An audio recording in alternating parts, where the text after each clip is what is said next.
Mas agora se manifestou uma justiça que provém de Deus, independente da lei, da qual testemunham a lei e os profetas. Justiça de Deus mediante a fé em Jesus Cristo para todos que creem.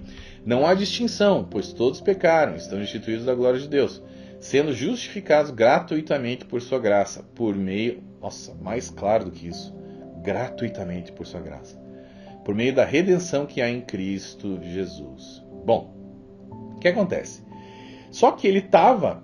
Você viu que agora ele deu uma paulada, ele jogou muito a graça em cima da lei. Né? Ele diminuiu totalmente a lei. Então o que ele faz agora? Agora é hora de assoprar e dar uma acariciada nos judeus. Olha o que ele fala agora. Anulamos então a lei pela fé? De maneira nenhuma. Pelo contrário, confirmamos a lei. Bom, aqui já é um verso que é usado pela Igreja Adventista, então vamos falar um pouquinho sobre esse negócio aqui. Essa palavra confirmamos, tá, não tem o sentido que que a Igreja Adventista tenta colocar ali, tá? Confirmar não é dizer continua sendo válida, não. Confirmar no sentido de foi preenchido por Cristo, ou seja, a lei ela teve um objetivo, ela teve uma intenção que era apontar para Cristo. Quando Cristo veio, ele preencheu. Você viu o primeiro verso que a gente leu ali de Romanos, o fim da lei é Cristo. Então, a lei, ela cumpriu a missão dela. Então, é confirmado, ó, isso aqui não foi todo inútil, essa lei. Não foi. Ela serviu como uma sombra apontando para Cristo. Ela serviu, ela teve um propósito. Por quê? Porque as pessoas daquela época precisavam da lei, porque o povo tinha... As transgressões eram absurdas, assim, os caras faziam um monte de loucura. Até hoje fazem, né? Mas é como se, assim, não tinha parâmetro, não tinha regra, não tinha nada. Então falando, peraí, vamos meter essa lei aqui, rígida, tá? Que eles não vão conseguir guardar, eu sei. Mas isso aqui vai apontar para um Messias que um dia vai guardar toda essa lei aqui, tá? E vai ser um varão perfeito e vai substituir ali todas essas pessoas que não conseguem guardar essa lei, né? Morrendo por eles. Bom, então assim, o que a gente pode entender com isso, gente? Que o grupo, olha só, esse grupo que era judeu e se converteu ao cristianismo, tá?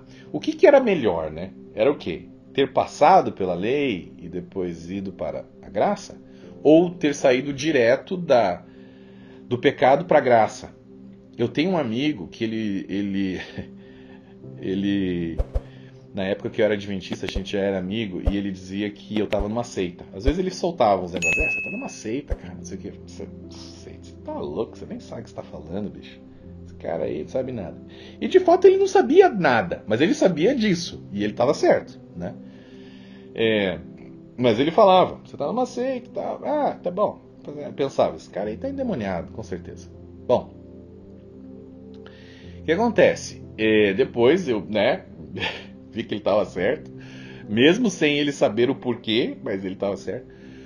E quando a gente conversa hoje em dia, né, eu falo assim, cara, é que você não entende o que é ter passado por uma seita que se diz ser cristã, para depois entrar no reino. Tipo assim, claro, o reino é infinitamente melhor, o reino de Deus, né? Entender o evangelho do reino, entender o evangelho da graça é maravilhoso. Só que existem alguns costumes, alguns hábitos nossos anteriores que é complicado, tipo, eles marcam na alma. Então a gente tem que aos poucos ir limpando essa questão, né? E eu falo isso pra ele, o cara fala assim,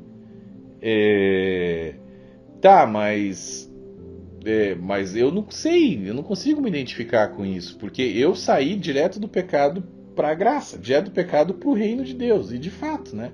Ele foi discipulado lá pelo Luiz Hermínio. Então, assim, os caras que falam muito do reino, demais, assim, o pessoal do Mevan ali.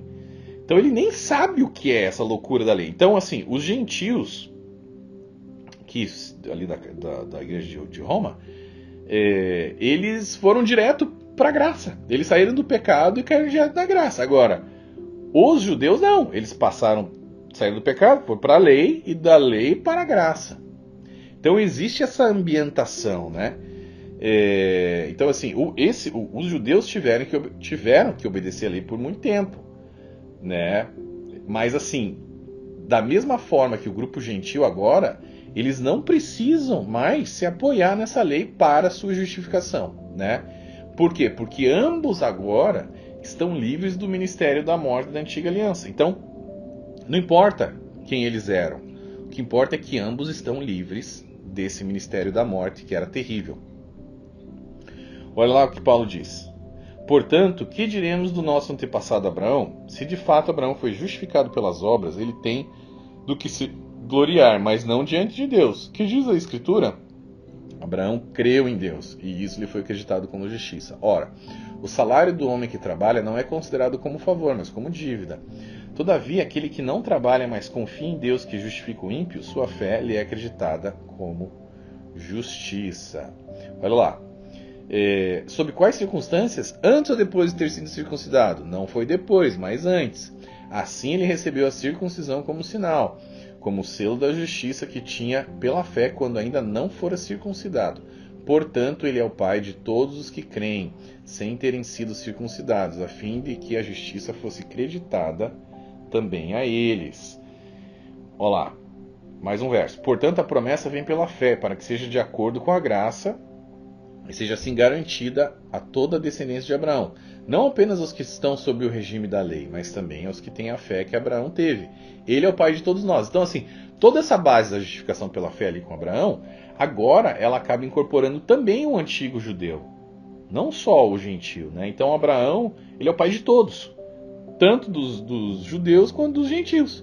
E a fé que ele representava ali, que serviu como justificação para ele, agora é confirmada em Cristo e engloba todas as pessoas que possuem, que colocam a sua salvação na fé naquilo que Jesus fez na cruz por eles, e não na força do braço deles.